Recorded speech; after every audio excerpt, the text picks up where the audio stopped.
సారి election లో ఇలాగే అందరూ ఓటేయడానికి రాండబ్బా, ఓటేయడానికి రండి, ఓటు వేయాలబ్బా.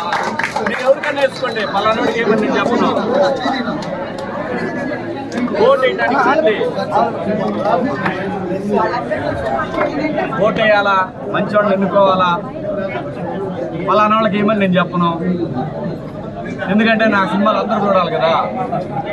వద్దు, కాకపోతే ఎవడు అధికారంలో ఉన్నా తప్పు జరిగితే మాత్రం మాట్లాడతా, ఎందుకంటే నేను జనం తరఫున మాట్లాడతా. కాబట్టి ఈ బిర్యానీ పాయింట్ సూపర్ సక్సెస్ అవ్వాలి.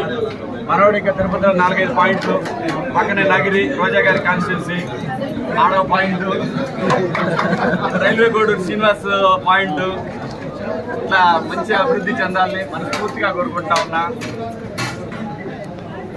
రేపు 13వ తారీఖు నాడు ఖచ్చితంగా అందరూ ఓటేయండిరా, మీకు దండం పడతారా. ఒక గంట స్పెండ్ చేయడానికి సస్తారేమే, నాకు అర్థం కాదు.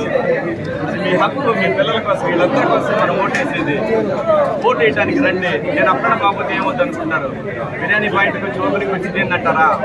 ఇది ఎంత ముఖ్యమో అది కూడా అంతే ముఖ్యం, అర్థం చేసుకోండి. ఈ తరం పిల్లల కోసం మనందరం ఇక్కడ ఉందే. ఇట్లానే ఈ వ్యాపారం చిప్పేట్ డన్నా బిర్యానీ సూపర్ డూపర్ హిట్ అవ్వాలి, బాహుబలి అంత హిట్ అవ్వాలి ఈ ఊళ్ళో.